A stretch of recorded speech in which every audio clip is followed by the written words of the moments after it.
In this video, we will see two ways to change the origin of an object in Blender, and we will try to adjust the origins of these objects. If you are interested in knowing more about what the origin is and what it's used for, here in the corner I leave you a link to an article from my page.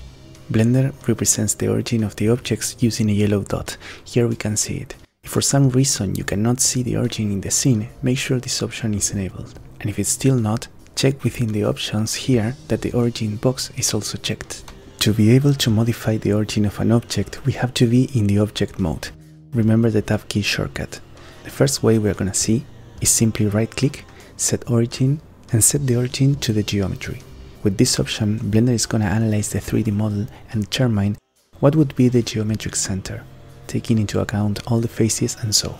Here in this case, we see that it was placed in this point. This way to do it is quite useful and can help us in many cases. But if we want to be more specific, we will see a way to place the origin at any point we want. For that, we will use a 3D cursor.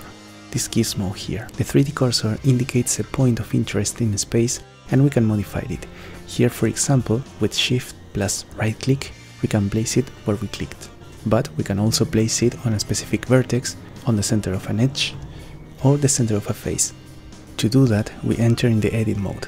Select one or more vertex, edges, or faces. These are the selection modes, vertex, edge, and face, and can be accessed with the keys 1, 2, and 3. Suppose you select this vertex, and you want to make the cursor go exactly to this position. Then press Shift S and choose this option, Cursor to Selection. If we want the cursor to be in the center of an edge, we need to select two vertices. Then Shift S, Cursor to Selection. And if we want it to be in the center of a face, we select the entire face. Shift S, Cursor to Selection. So now I'm gonna select this bottom face, press Shift S, Cursor to Selection, and I'm gonna place the origin in this point. For that, we go back to the object mode, right click in the object, set origin, and use the option Origin to 3D Cursor.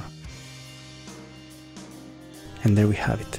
In general, you want the object's origins in a coherent position, taking into account the purpose of the object. For this piece, for example, I'm gonna place it down here. I select this vertex, that is right in the center, Shift S, Cursor to Selection, back to the object mode, right click, set origin, origin to 3D cursor. And now the transformations applied to this piece are gonna be calculated in relation to this point. This other piece, for example, could perform a rotation movement. If we take this piece to Unity, we could be interested in animating the rotation of these blades, either by script or by animator. Again, for that we need the origin to be in a coherent point. Notice that in this case the origin is here, and if we make a rotation, the piece will rotate around that point. Then in this particular case, we would be interested that the origin is in the center of the piece. Here what we could do is to select this circle and place the 3D cursor in the center. A quick way to select an edge loop is by pressing left Alt plus clicking on the edge.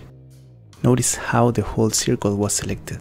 Now press Shift S, Cursor to Selection, back to the object mode, right click, set origin, origin to 3D cursor, and that way we have the origin just in the middle of the object. Now when we rotate this piece, it will be a more consistent rotation. That's all I wanted to show you. Hope you find it useful and see you next time.